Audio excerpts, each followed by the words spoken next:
Assalamualaikum Sobat Yufid. Sekarang ribuan video Islam di harddisk ini boleh Anda miliki. Mau? Hubungi kami sekarang ya. Kami tunggu ya.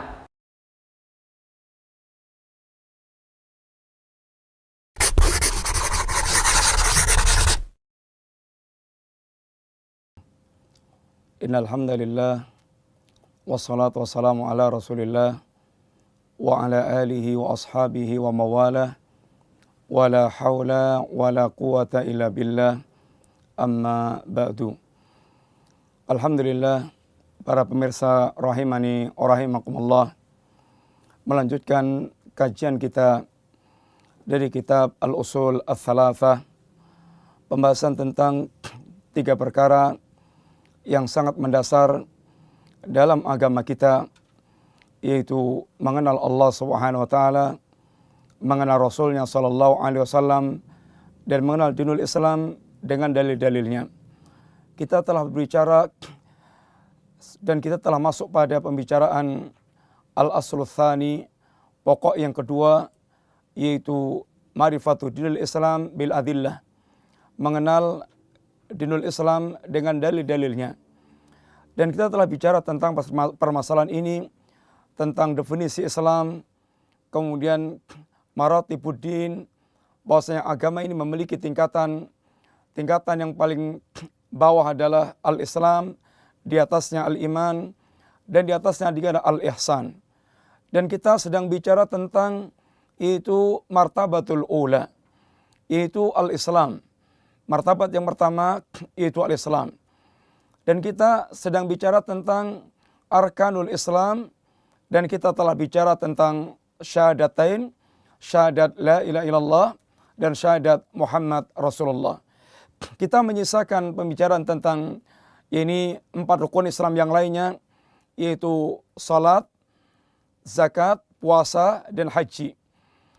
Sebelum kita bicara tentang masing-masing dari arkanul Islam secara singkat tentunya, maka perlu kita kembali fahami.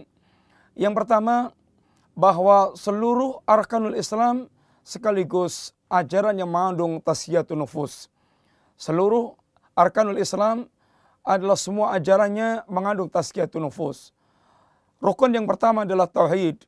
Maka tauhid adalah tasfiyatun nufus.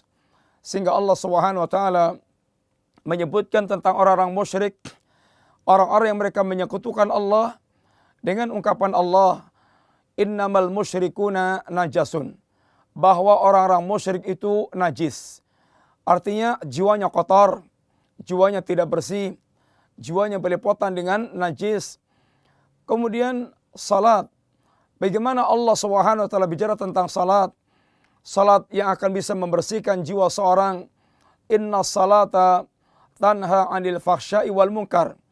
Sesungguhnya salat akan membersihkan, akan mencegah pelakunya dari perbuatan fahsya, kekejian, dan perbuatan kemungkaran. Demikian pula puasa. Puasa, Allah bicara tentang puasa. Ini kutiba alaikum siyam kama kutiba alal ladzina min qablikum la'allakum tattaqun. Puasa mengantarkan seorang untuk menjadi jiwa yang bertakwa. Jiwa yang bertakwa yaitu jiwa yang bersih. Oleh karena itulah, ketika Rasulullah SAW bicara tentang orang-orang yang mereka berpuasa, akan tapi tidak meninggalkan perbuatan-perbuatan haram, dusta, dan amaliah-amaliah yang haram, maka puasa mereka tidak mendapatkan apa-apa kecuali lapar dan haus. Rubba sa'imin laisa lahu min siyami ilal juwal atas. Berapa banyak orang mereka berpuasa dan puasanya tidak mendapatkan apa-apa kecuali lapar dan haus. Demikian juga zakat. Zakat akan membersihkan jiwa manusia. Khudh min amwalihim tutahhiruhum wa tuzakkihim biha. Ambillah, khudh min amwalihim shadaqatan. Ambillah dari hartanya orang-orang kaya kaum muslimin sebagai bentuk sedekah, itu zakat. Yang dengan sedekah atau zakat ini tutahhiruhum wa tuzakkihim biha, akan membersihkan mereka, mensucikan mereka dengan harta yang dia keluarkan tersebut. Mensucikan hartanya dari kotoran-kotoran harta, mensucikan jiwa orang yang berzakat dari kotoran-kotoran jiwa, bakhil, dan semisalnya, membersihkan jiwanya orang yang miskin dengan zakat yang dikeluarkan untuk menjauhkan dari sifat hasad dan yang semisalnya, maka zakat adalah tazkiyatun nufus. Demikian pula haji. Haji adalah tazkiyatun nufus, adalah pembersihan jiwa. Kenapa demikian? Karena sungguhnya Rasul kita SAW mengatakan bahwa barang siapa yang dihaji, man hajja walam yarfus walam yafsuk raja'a kawalatathu ummuh. Barang siapa yang dia pergi haji, yang kemudian dengan hajinya itu dia tidak yarfus, tidak melakukan rafas, pornografi, baik dengan ungkapan lisan atau dengan ungkapan perbuatan, dan tidak berbuat fasik, maka orang seperti ini dia pulang hajinya seperti dilahirkan dari rahim ibunya. Artinya dibersihkan dari kotoran-kotoran dosanya. Dengan demikian, para pemirsa yang rahmati Allah SWT, bahwa semua arkanul Islam adalah tazkiyatun nufus.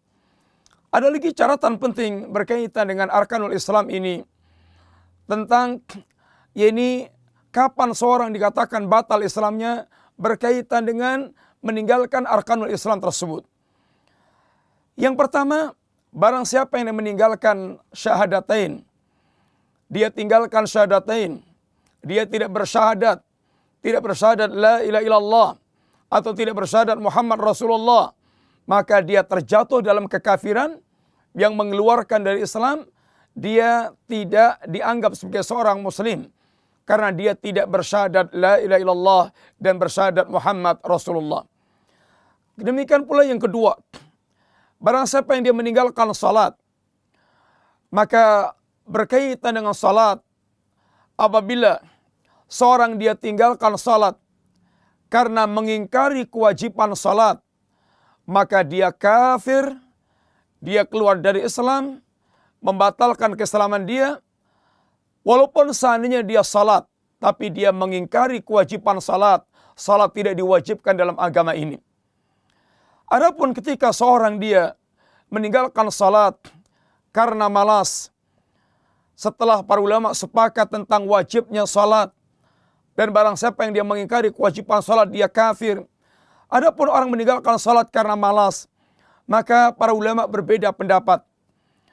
Di antara mereka mengatakan dia fasik, dia orang yang fasik, dia terjatuh dalam perbuatan ini al-kabair minal kabair, perbuatan dosa besar, karena salat merupakan kewajiban yang sangat tinggi dalam agama ini. Yang sebagian lain para ulama mengatakan dia kafir, keluar dari Islam. Seandainya kita memilih pendapat belum kafirnya mereka, ini tidak kafirnya mereka dengan meninggalkan salat karena malas, bukan karena mengingkari kewajiban salatnya, maka tentu kita harus ingat bagaimana Rasulullah SAW mengingatkan tentang salat ini dengan peringatan yang sangat keras. Apa di antara kata Nabi? Al-ahdul ladzi bainana wa baina rajul tarkus salah. Perbedaan antara kita dengan seseorang, ini kafir atau musyrik, dengan meninggalkan salat. Perjanjian seorang, dia dikatakan muslim apabila dia salat. Kalau dia tidak salat, maka dia terjebak dalam kekafiran. Demikian pula kata Nabi, baina rajul wal mar'i, baina rajul wa syirki awil kufri tarkus salah. Perbedaan antara muslim dan musyrik atau kafir adalah dengan meninggalkan salat. Maka sungguh salat memiliki kedudukan yang sangat penting.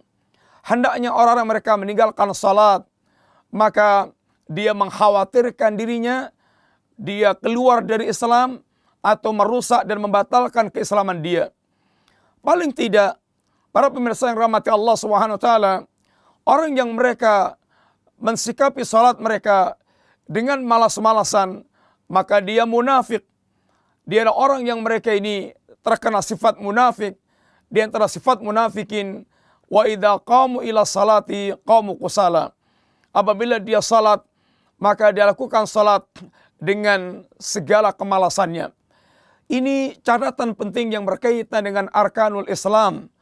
Bagaimana semua arkanul Islam merupakan tazkiyatun nufus, dan siapa yang dikatakan dia telah keluar dari Islam ketika dia meninggalkan bagian dari rukun Islam ini. Ini catatan singkat yang berkaitan dengan arkanul Islam. Semoga manfaat. Wassallallahu ala nabiyyina Muhammadin wa ala alihi wa sahbihi wasallam. Assalamualaikum warahmatullahi wabarakatuh.